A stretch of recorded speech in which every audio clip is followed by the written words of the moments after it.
तो मेरे प्यारे बच्चों, हम यहाँ पर जेई एडवांस 2019 में आया हुआ क्वेश्चन देख रहे हैं। क्वेश्चन में गिवन है ball thrown from ground at angle theta with the horizontal and with initial velocity u naught for the resulting projectile motion and magnitude of average velocity of ball up to the point when it hits the ground for first time is v1, है ना। तो यहाँ पर अगर first time वो यहाँ से यहाँ पहुँचता है, फर्स्ट पॉइंट से यहाँ पहुँचता है और फर्स्ट टाइम जब कोलाइड करता है तो जो एवरेज वेलोसिटी है वो है v1। इस इंटरवल का एवरेज वेलोसिटी कितना है? v1। आगे उन्होंने कहा है कि after hitting the ground the ball rebounds at the same angle theta but reduce the speed u naught by alpha.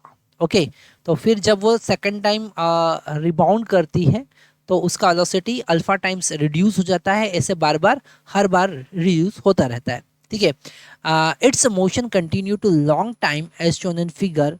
The magnitude of average velocity of the ball for the entire duration of motion is 0.8 v1, so value of alpha। Okay, तो यहाँ पर सबसे पहले हम v1 का value अगर देखें तो फर्स्ट इंटरवल में अगर हम देखें तो वर्टिकल डायरेक्शन का वेलोसिटी इंक्रीज हो रहा है, फिर डिक्रीज हो रहा है। पहले डिक्रीज होकर जीरो हो रहा है, फिर इंक्रीज हो रहा है। तो वहाँ पर एवरेज स्पीड एवरेज वेलोसिटी जो होगा वो जीरो होगा। केवल जो हॉरिजॉन्टल कंपोनेंट होगा वही एवरेज वेलोसिटी में काउंट होगा। तो यहाँ पर एवरेज वेलोसिटी होगा v not u not cos theta.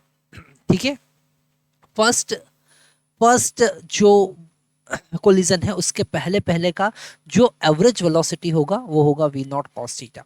अब अगर हम टोटल एवरेज वेलोसिटी निकालना चाहते हैं, टोटल एवरेज वेलोसिटी निकालना चाहते हैं तो उसके लिए हम total distance r divided by total time t का यूज़ करेंगे। तो टोटल डिस्टेंस r, जैसे हम फर्स्ट केस में r की बात करें तो वो होगा u naught square sine 2 theta divided by g।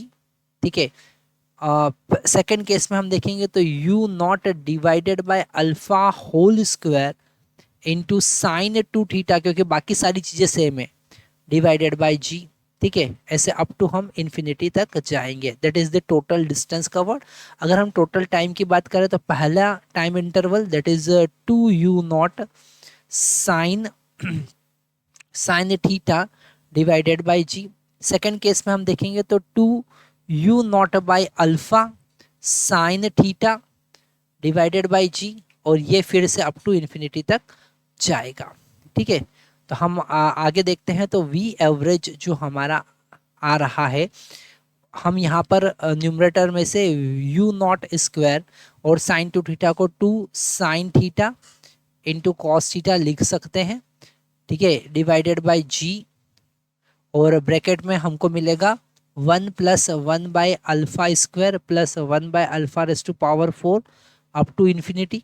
ठीक है, अगर हम डिनोमिनेटर की बात करेंगे तो ये v एवरेज हम यहाँ पे लिख लेते हैं, v एवरेज। ठीक है, अगर हम डिनोमिनेटर की बात करेंगे तो हमारे पास में आएगा 2u naught sine 2 theta divided by g in the bracket 1 plus 1 by alpha और ऐसे अप टू इन्फिनिटी। ठीक है, क्या क्या चीज़ कैंसिल हो रहा है? एक u नॉट कैंसिल हो रहा है, 2 यहाँ पर कैंसिल हो रहा है, साइन थीटा यहाँ पर कैंसिल हो रहा है, जी भी यहाँ पर कैंसिल हो रहा है, और v एवरेज जो बचा हमारे पास वो बचा u नॉट कॉस थीटा, जिसको हम क्या लिख सकते हैं, जिसको हम v1 लिख सकते हैं ऑन द ब्रैकेट। यहाँ पर इनफाइनाइट सीरीज बन रहा है, मतलब 1 divided by 1 minus 1 by alpha square होगा, क्योंकि इनफाइनाइट जीपी जब बनता है तो उसका सम जो होता है वो a divided by 1 minus r होता है, और r का वैल्यू 1 बाय अल्फा है। यहाँ पर r का वैल्यू 1 बाय अल्फा स्क्वायर है और a का वैल्यू 1 है। तो same as it is denominator में भी हम यहाँ पर लिख सकते हैं 1 divided by 1 minus alpha. Okay, इसे हम आगे सॉल्व करेंगे। यहाँ पर हम इसे v1 लिख सकते हैं, और v एवरेज का टोटल वैल्यू जो है वो 0.8 v1 दे रखा है।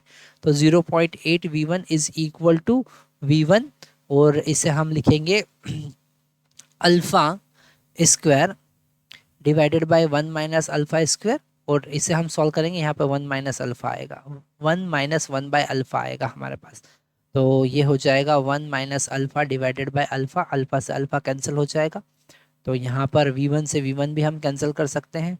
फाइनली हमारे पास बचेगा 0.8 इज इक्वल टू, ऊपर एक अल्फ़ा बचा और नीचे हमारे पास 1 प्लस अल्फ़ा बचा। ठीक है, क्यों? क्योंकि यहाँ पर 1 माइनस अल्फा और यहाँ पर 1 माइनस अल्फा स्क्वायर है, जिसे हम दो पार्ट में ब्रेक करेंगे तो 1 प्लस अल्फा हमारे पास रिमेनिंग होगी, 1 माइनस अल्फा कैंसिल हो जाएगा। क्रॉस मल्टीप्लाई करेंगे, इसे हम 4/5 लिख सकते हैं। तो 4 in the bracket 1 plus alpha is equal to 5 alpha, मतलब 4 plus 4 alpha equal to 5 alpha.